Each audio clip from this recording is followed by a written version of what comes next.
Bom, gente, eu vou tentar explicar aí, não é? Toda vez eu faço essa lembrança que isso não é um tutorial, mas eu vou explicar, dando continuidade ao vídeo da analogia do circuito LC em paralelo. Eu vou explicar aqui o funcionamento desse circuitozinho, o circuito tanque, o circuito LC em paralelo. Bem, inicialmente a gente tem a chave S1 e a chave S2 aberta, certo? A bateria, um capacitor aqui e um indutor em paralelo. Inicialmente eu vou fechar essa chave S1. Quando a chave S1 fecha, a tensão da bateria ela não vem de forma instantânea para o capacitor, o que ocorreria se tivesse um resistor aqui no lugar dele. Mas o capacitor ele se opõe à variação de tensão, certo? Então quando fecha a chave S1, a tensão nas placas do capacitor não chega de forma instantânea, ela leva um certo tempo. Porém, como já dito antes, a corrente vem primeiro, certo? A corrente chega aqui primeiro, depois vem a tensão.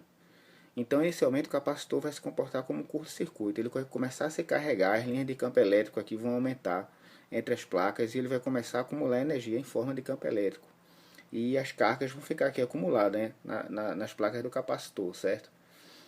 E quando ele estiver completamente carregado, o que é que eu vou fazer? Eu vou desligar essa chave S1, tirar do contato da bateria, o capacitor vai estar todo carregado, certo?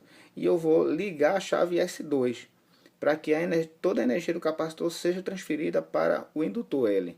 Quando fizer isso, o que é que vai acontecer? Quando fizer isso aí, o indutor, por sua vez, ele tem uma oposição natural à variação de corrente. O capacitor tem uma oposição à variação de tensão e o indutor tem uma oposição à variação de corrente. Quando a carga sai do capacitor, o capacitor completamente carregado, e a carga flui pelo condutor até chegar na bobina, no indutor, esse fluxo de corrente aqui vai fazer com que o indutor crie uma tensão em sentido contrário a essa carga, certo? Essa tem a chamada tensão autoinduzida. E essa tensão vai se opor a essa variação de corrente. O indutor vai se carregar, vai armazenar energia em forma de campo magnético. E quando ele estiver completamente carregado, a tensão vai virar, a polaridade dela vai inverter e ele vai se descarregar através do capacitor, recomeçando o ciclo de vai e vem de troca de energia, como eu tinha explicado antes. O indutor armazenando energia em forma de campo magnético, passando para o capacitor e esse passando para o indutor fazendo um balanço. Certo, gente? Quero frisar aqui a semelhança que tem desse circuito elétrico com o oscilador mecânico, esse oscilador que eu coloquei aqui. Ó. Deixa eu tentar mostrar aqui. Então aqui em cima vocês percebem que essa figura de cima aqui você tem uma mola, certo? Na realidade são duas molas, da esquerda e da direita. E aí eu mostro que tem uma bola, como se tivesse uma bola de ferro assim, impulsionando a mola aqui, certo? E aí esse oscilador aqui vai fazer com que, esse oscilador mecânico vai fazer com que essa bola de ferro vá para o outro lado aqui, ó, tá vendo? Transmitindo a energia potencial que estava acumulada aqui, transformando ela em cinética de movimento, passando para outra mola, certo? Percebam que essas duas molas elas vão se comportar exatamente como um capacitor e um indutor. Na realidade, o capacitor e o indutor eles são assim simétricos. Ele é como se um capacitor fosse um anti-indutor e um indutor fosse um anticapacitor. Vão ser molas que recebem ou dão energia, conforme a perspectiva, certo? Então aqui vai representar bem mesmo o funcionamento desse circuito tanque.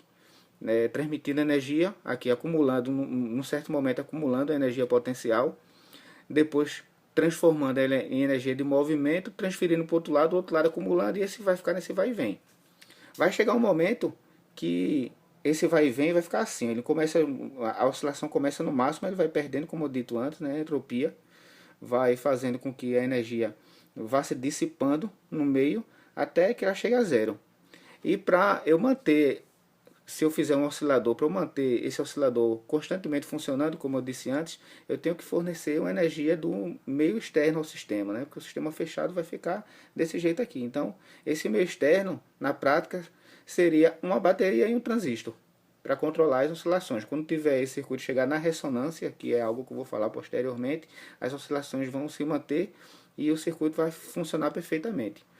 E na prática o oscilador é assim, ó. Ele tem o mesmo circuito tanque aqui, certo? Esse transistor inicialmente vai ter um comportamento dessas duas chaves que eu expliquei antes aí, a chave S1 e S2, ele vai ficar comutando aqui, que o transistor ele trabalha Ele tem a região de corte, a região de saturação e a região ativa.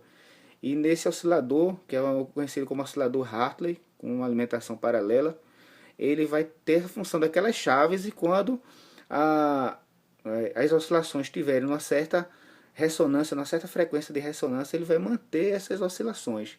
E é assim que funciona, de forma simples e prática, o funcionamento do oscilador.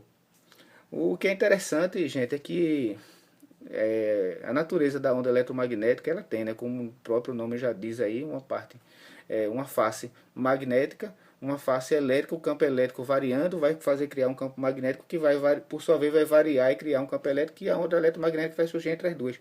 Percebam que aqui também tem uma relação de corrente e tensão também. É, a corrente com a defasagem em relação à tensão de 90 graus, um capacitor ele produzindo, entre aspas, essa corrente para o indutor, né? Quando a tensão varia no capacitor, ele vem com a corrente, e essa corrente ele fornece o indutor, e o indutor vai se opor a essa variação de corrente e vai devolver com a tensão de polarização oposta, certo? E essa tensão que ela vai fornecer para o capacitor, né? Veja aqui, vai fazer com que o capacitor também crie essa corrente elétrica em forma de carga elétrica, variando com o tempo, e um vai alimentando o outro. O capacitor praticamente gerando a parte da corrente, um indutor gerando a tensão, tensão vezes corrente, potência, e por aí vai. E ele se mantém. E a fórmula assim, básica é essa, é aquela fórmula básica da carga, que é igual a capacitância vezes a tensão, e derivando ambos os lados, né, fazendo com que haja uma variação da carga em relação ao tempo e da tensão em relação ao tempo, você vai obter, né, a corrente elétrica, né, e aquela velha fórmula de I igual a C dV/dt. Então é isso aí, gente. Espero ter contribuído de alguma forma aí, e para que o conhecimento de vocês fique mais robusto nessa área, embora isso não seja um tutorial. É isso aí.